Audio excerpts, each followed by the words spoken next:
Now, with 10 books to get through by the end of 2025, you might be asking yourself, Nikhil, have you lost your mind? Well, maybe I have, but that's besides the point. Hey everyone, I'm Nikhil with Shelf-Esteem, and these are the books that I want to finish by the end of 2025.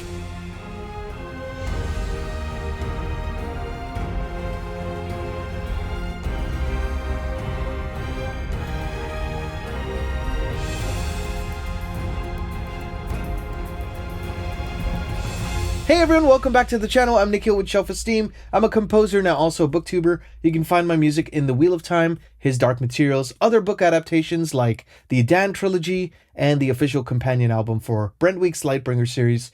I'm here to talk to you about all the books I'm going to finish by the end of the year. And I'm holding myself to it, and you can be my accountability buddy, as I always like to be for you as well. So without further ado, there's a lot to get through, but I will caveat it with I've kind of started a bunch of these already, and some of them I'm almost done with, and those ones I'm going to finish in the last week of November, going into December. So it's not as crazy as it sounds, but there is a method to the madness, or maybe a madness to the method. So without further ado, if you like this kind of video, please like and subscribe. Watch it till the end, share it with a friend. All free ways you can help support the channel, and feed my reading addiction, as I like to do for you all. Let's jump on into the books. The first book I want to talk to you about, I'm actually 2/3 of the way through already. So fancy that. Thanksgiving is coming up. As of this taping, it is Thanksgiving Day. So have a little bit more free time to read. I'm reading this one, this chonker, with a dear friend of mine, Four Corners of a Page, David. Check out his channel below. Pillars of the Earth, Ken Follett. The long-awaited, often imitated, but never replicated. I just had to put in a rhyme or something. I don't know. Maybe it's the coffee I'm having at 6 p.m. Is that the best idea? Probably not. But let's move on. This is about the building of a cathedral in the year 1200 or so, 1135 or so. It is a lot about the juxtaposition between the construction of the creative nexus of this Kingsbridge, this is book 1 of the Kingsbridge saga. And this cathedral is kind of the nexus of that creative front, and there's also destructive forces at play. The politicking in this, the interplay between the church and the monarchy and the people who are affected by it is just fascinating to read.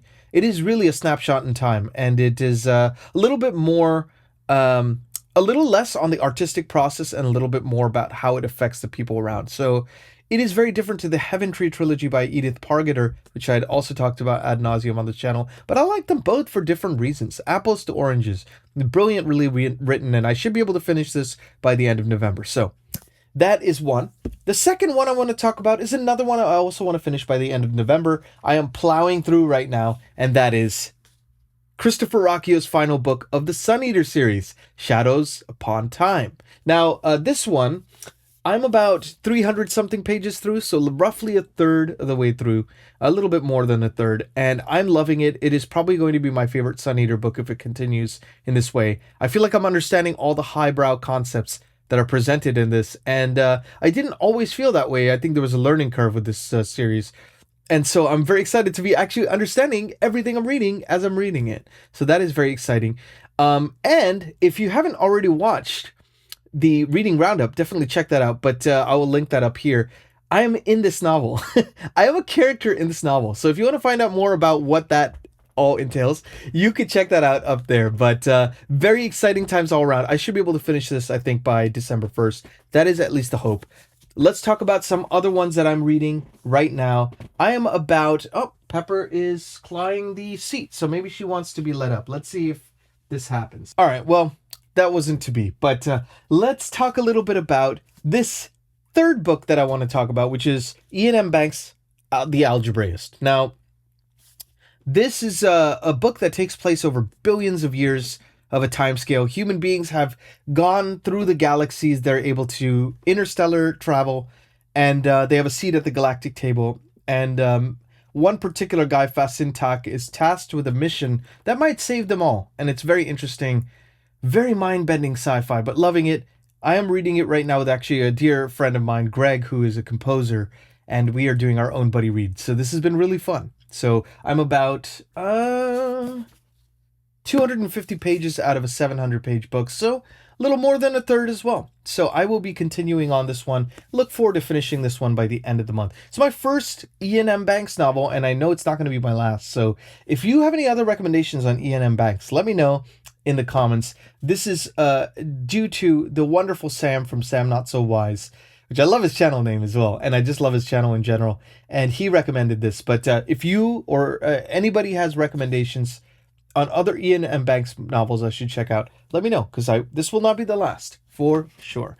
Let's talk a little bit about another book, which is the 4th entry out of 10. I'm going to try to go through these relatively fast. The 4th one I want to talk about is a book that I've been very excited to read, and I only put it down because of Christopher Rocchio's book coming out, and that is Jenny Wirtz's Fugitive Prince.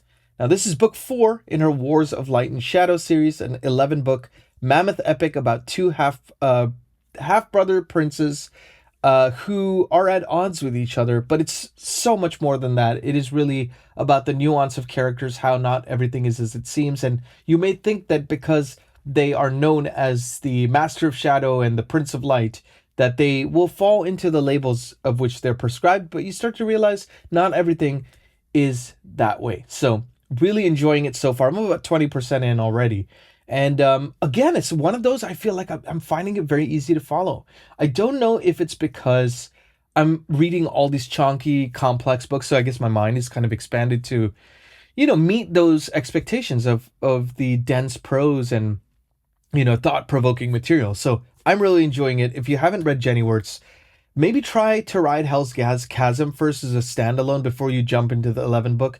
But the 11-book series, I mean, there's a reason why it is so highly regarded in the fantasy community. Loving it. I think this might be my favorite one yet so far. So the 5th book I want to talk about is one I'm doing actually as a buddy read with a bunch of Booktube brethren, as I like to call them. This is all hosted by Shay from the channel Zachary Shay.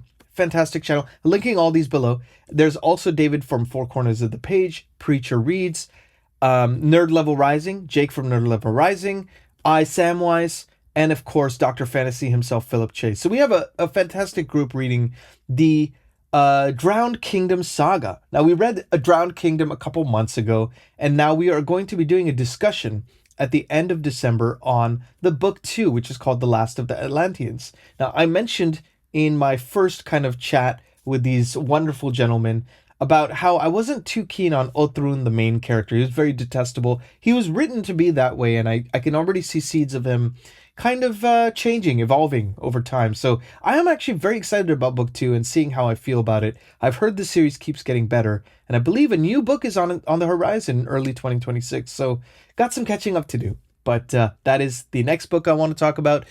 The next book I want to also mention is another buddy read. Can you see the trend here, by the way? Lots of buddy reads in my horizon. This one is with Cliff from Cliff's Dark Gems. I started this one already. I'm about 20% of the way through, and this is book 7 of the Matthew Corbett series, one that is going to be highly regarded as one of my favorite series of all time. Book 7 out of 10. All 10 are out, so if you want to try it out, check out that first book, Speaks the Nightbird. You don't need to read any Matthew Corbett. You don't need to read any Robert McCammon to read this series. I think you could just jump right in. It's about a magistrate's clerk turned private investigator. Book 6 leaves off on kind of a cliffhanger. So I'm very excited to see what book 7's like. And, I'm really enjoying it so far. It's tonally a little bit different to book 6 so far. But, I got 80% more to go, and I'm sure as much as Robert McCammon has put the characters through the ringer, he will continue to do so in the way only he can. If you like character writing, by the way, and you like Stephen King, Robert McCammon's your new best friend. So that was the next one. Another book that I started in October, I put down because of these November reads. I'm about 30% of the way into it. It's called Dr. Sleep by Stephen King. Now, this one is the sequel to The Shining. And I was curious because The Shining was such a great book and such a great film, and imbued in the pop culture lexicon, is it worth having a sequel this late in the game? This book came out in, I think, 2015 or in the 2010s. And it is a sequel of Danny Torrance, the kid from the first novel, and kind of how some secrets are best left buried. Some things can't be overcome just by putting it away, and not thinking about it. It's about trauma. It's about PTSD. It's about recovery. It's about addiction. And I love the way addiction is covered in this book. I think it's very realistic. If you or anyone else you know have suffered from addiction, and then you can kind of see the mind games one plays with themselves. So yeah, it's a fascinating book. I'm really enjoying it so far. There's even some cult references. So I don't know what's going to happen. I'm sure in only Stephen King fashion, it's going to be weird as hell, but we are here for it, right? So that's the next one I got on my list. This one I don't know anything about. I only recently connected with Shauna Lawless on Instagram, and I saw that she had a post that her series with the book one is Children of Gods and Fighting Men has been optioned for adaptation. And you know how I feel about adaptations. So I'm like, this is the perfect time to dive into this. So I bought it on Kindle, and it is going to be a priority read for me in December. Don't know literally anything about it, but I thought that this would be a fun one to check out. Let me know if you've read it or what your thoughts are in the comments. I'm leaving the links in the description for you if you want to check it out for yourself. Next book needs no introduction because it started off as an official channel read along on this channel for 2025. Hard for everybody to keep on the same pace because it's a very complex series. And of course I'm talking about Malazan Book of the Fallen, the 10 very big books, of which I am on book 4, House of Chains. I have already gotten introduced to Karsa Orlong. I'm already starting to know what the word witness means. If you know, you know. And I'm about 20% of the way through. So I'm looking forward to finishing that last 80%. Now, if I don't get through to this in all of December, I'm not going to rush it. I'll take through January. Totally fine with me. This is definitely one that is a priority as well.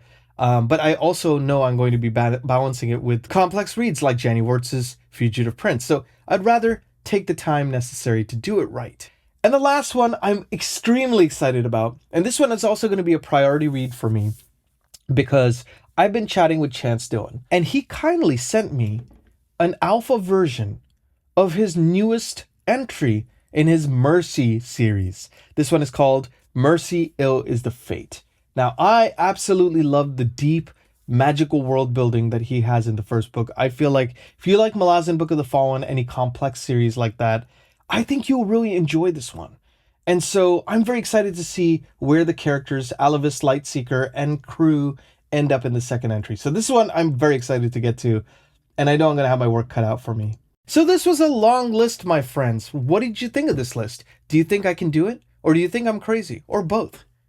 Maybe I'm both. Let's face the facts. But I'm Nikhil with Shelf-Esteem. Let me know what you got on deck for December, for the end of the year. I would love to hear from you. I always like to do this list a little bit earlier before the month is out, so that in case anybody wants to jump on, I can always open up a channel on the Discord, and we can do a buddy read or something like that. Get a couple people together to read. So let me know if any of that is interest to you. But I'm Nikhil with Shelf-Esteem. Be good to yourselves. Be good to each other. I will see you as always on the next video. Take care.